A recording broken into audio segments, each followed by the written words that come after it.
हाँ तो दोस्तों, इस वीडियो के अंदर हम गोयल फूड के आईपीओ के बारे में बात करेंगे और जानेंगे कि इस आईपीओ के अंदर आपको कितना लिस्टिंग गेन हो सकता है और आपको इस आईपीओ में अप्लाई करना चाहिए या नहीं। चलिए शुरू करते हैं। तो देखिए, सबसे पहले हम ये जानेंगे कि ये कंपनी क्या काम करती है। तो देखिए, 1996 में ये कंपनी स्टार्ट हुई थी, यानी कि 25 साल से भी ज़्यादा इस कंपनी को शुरू हुए हो चुके हैं। तो ये कंपनी इंडियन स्नैक, जो कचौरी समोसा ये सब होता है, एक नॉर्मली जो मिठाई की शॉप पे जो स्नैक्स मिलते हैं वो ये कंपनी बनाती है, और उसके अलावा ये मिठाइयाँ बनाने का ये कंपनी काम करती है। उसके अलावा अगर हम देखेंगे, जो मैरिज, संगीत, ये जो रिंग सेरेमनीज वगैरह होते हैं, तो वहाँ पे ये इवेंट ऑर्गेनाइज करवाने वाली जो सर्विसेज होती है वो भी ये कंपनी प्रोवाइड करवाने का काम करती है। और इनके जो स्वीट्स वगैरह वो ये कंपनी ये भी सेल करती है। इसके अलावा अगर हम देखेंगे तो कंपनी के जो शॉप का नेम है, यानी कि जो शॉप का कंपनी का नेम है, वो बीका के नाम से हमें कंपनी का नज़र आता है। और ये कोलकाता बेस्ड ये कंपनी हमें नज़र आती है। कोलकाता में ये कंपनी और बहुत सारे वहाँ पे वेरियस लोकेशन पे इनके हमें इनकी शॉप नज़र आती है। अब अगर हम यहाँ पे होल्डिंग कंपनी की अगर हम बात करेंगे तो hill top health care centre limited ये कंपनी की होल्डिंग कंपनी है। इसका 64.6% ये इस कंपनी का ये होल्डिंग कंपनी इनका होल्ड करती है। अब यहाँ पर अगर हम कॉम्पिटिटिव रैंक के बारे में अगर हम बात करेंगे तो वैल्यू प्रपोजिशन यहाँ पे काफ़ी अच्छा हमें यहाँ पे नज़र आता है। लोकेशनल एडवांटेज है कंपनी का ये मानना है कि जिस लोकेशन में कोलकाता में वो सिचुएटेड है तो वहाँ पे इनका एक एडवांटेज वहाँ पे मिलता है।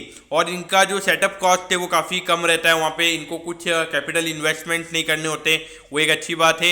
इनका मानना है कि कोलकाता के अंदर एक अच्छी ब्रांड वैल्यू इस कंपनी की है। वहाँ पर अगर आप कोई भी जाके अगर आप बीका अगर आप पूछोगे तो वहाँ पे आपको पता चल जाएगा। अब मैनेजमेंट का एक्सपीरियंस भी अगर आप देखोगे, 25 साल से इस इंडस्ट्री में वो काम कर रहे हैं, वो एक काफ़ी अच्छी बात हमें यहाँ पे नज़र आती है।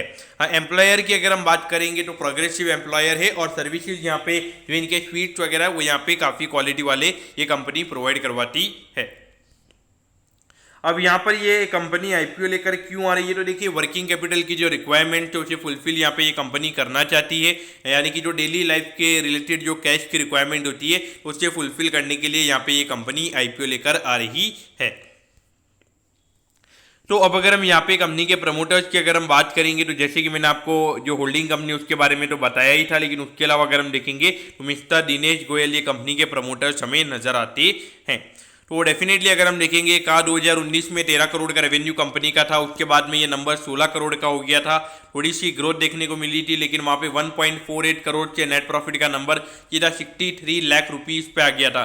उसके बाद अगर हम देखेंगे तो 7.53 करोड़ का रेवेन्यू, लगभग 7.5 करोड़ का ये रेवेन्यू है। और कंपनी ने यहाँ पे 76 लाख रुपीज़ का लॉस 2021 वाले फिनेंशियल ईयर में रिपोर्ट किया था। और अभी जो रिसेंटली फाइनेंशियल ईयर खत्म हुआ है उससे रिलेटेड हमें यहाँ पे अपडेट देखने को नहीं मिली है। डेफिनेटली उससे रिलेटेड यहाँ पे अपडेट्स मिलनी चाहिए, क्योंकि यहाँ पे अगर हम देखेंगे तो 6 महीने लॉकडाउन वगैरह थे, एक छोटी सी कंपनी है, तो वहाँ पे ज़्यादा एक्सपेक्ट नहीं करना चाहिए। तो उस पॉइंट ऑफ व्यू से ये 21-22 वाले नंबर्स अगर आते हैं तो वहाँ पर अगर कैसी सिचुएशन है उसके हिसाब से हमें वहाँ पे चीज़ें एनालाइज करनी चाहिए।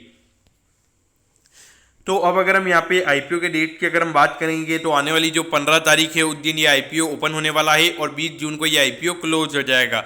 यानी कि जो आने वाला जो वेडनेसडे है उस दिन ये आईपीओ ओपन होगा। और अगर हम 20 तारीख की अगर हम बात करेंगे तो उसके बाद में जो मंडे आने वाला है उस दिन ये आईपीओ क्लोज होगा। 72 रुपीज़ के अगर हम देखेंगे तो कंपनी का लॉट साइज हमें नजर आता है, और एक लॉट के अंदर यहाँ पे 1600 शेयर है। तो लगभग अगर आप देखोगे 1 लाख से ऊपर की एप्लीकेशन यहाँ पे मिनिमम हमें नजर आती है। अगर इशू साइज की अगर हम बात करेंगे तो 7.21 करोड़ का यहाँ पे इशू साइज है, जिसमें 3.61 करोड़ यहाँ पे कंपनी के पास जाने वाला है, और 3.61 करोड़ का यहाँ पे जो कंपनी की होल्डिंग कंपनी है वो अपना स्टेक यहाँ पे बेचती हुई हमें नजर आ रही है। अब बीएसई के एसएमई प्लेटफॉर्म पे ये आईपीओ लिस्ट होने वाला है। 50% का यहाँ पे रिटेल कोटा है, यानी कि लगभग 3.61 करोड़ का हमें रिटेल कोटा नजर आता है।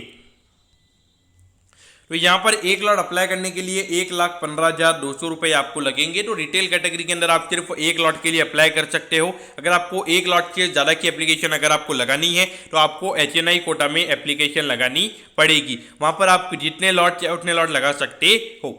तो एट द एंड आपने यहाँ पे क्या करना चाहिए। तो देखिए मेरे ख्याल से अगर देखा जाए तो बिजनेस वाइज अगर हम देखेंगे तो कुछ इतना एक्स्ट्रा ऑर्डिनरी बिजनेस में नजर नहीं आता है। अभी जिस तरीके से मार्केट में सिचुएशन चल रही है तो वहां पर अगर आप देखोगे जो मेन कंपनीज है, जो मेन लिस्टेड कंपनीज है, जिनका मार्केट कैप अराउंड 4-5 हज़ार करोड़ के मार्केट कैप वाली जो कंपनीज है, वहां पर ही इतने अच्छे करेक्शन आ गए, वहां पर इतने अच्छे वैल्यू अपॉर्चुनिटीज मार्केट में अवेलेबल है। तो मेरे ख्याल से यहाँ पे एसएमई साइड में नहीं जाना ही सही रहेगा। और मेरे ख्याल से अगर देखा जाए तो कंपनी में कुछ इतना एक्स्ट्राऑर्डिनरी नहीं है। 21-22 वाले फाइनेंशियल ईयर का डेटा अवेलेबल नहीं है। इसके अलावा अगर हम देखेंगे तो कंपनी मैरिजेज वगैरह के इवेंट्स ऑर्गेनाइज करती है, तो वहाँ पे इतना बड़ा मार्केट, इतने ज़्यादा कॉम्पिटिशन हमें उस मार्केट में नजर आता है। उसके अलावा अगर हम देखेंगे तो जो स्वीट्स वाला बिजनेस है वहाँ पर ऑर्गेनाइज हो या अनऑर्गेनाइज प्ले हो, दोनों ही प्ले में काफ़ी अच्छा कॉम्पिटिशन हमें नजर आता है। इसके अलावा अगर आप देखोगे जो बीकाजी है, जो कंपनी जिसके हम नमकीन खाते हैं, तो वो भी अभी रसगुल्ला, गुलाब जामुन वगैरह उनके भी प्रोडक्ट आने शुरू हो गए हैं। तो देखिए कोलकाता में जो मेन प्रोडक्ट क्या सेल होता है, वहाँ पे रसगुल्ला सेल होता है। तो वहाँ पर अगर आप देखोगे अगर रसगुल्ला के अंदर एक ऑर्गेनाइज्ड प्ले में भी अगर प्लेयर कोई आ रहा है, वहाँ पे डेफिनेटली मुझे यहाँ पे इशू नजर आते हैं एज ए बिजनेस। यहाँ पे इतना अगर एक्स्ट्राऑर्डिनरी बिजनेस नहीं है तो long term point of view तो डेफिनेटली अवॉइड करना ही सही रहेगा। अगर लिस्टिंग इनके लिए अगर अप्लाई करना भी है तो लगभग 15 से 20 टाइम अगर ये आईपीओ सब्सक्राइब होता है तो अप्लाई कीजिएगा, बाकी मेरे ख्याल से अवॉइड करना ही सही रहेगा। तो दोस्तों मैं होप करता हूँ कि गोयल फूड प्रोडक्ट के डिटेल्ड आईपीओ का जो एनालिसिस हमने आपको बताया है वो आपको अच्छे समझ में आ गया होगा। अगर आपकी कोई भी क्वेरीज है आप कमेंट कीजिए, मैं जरूर आपके कमेंट पर रिप्लाई करूंगा। ओके दोस्तों, thank you, have a nice day.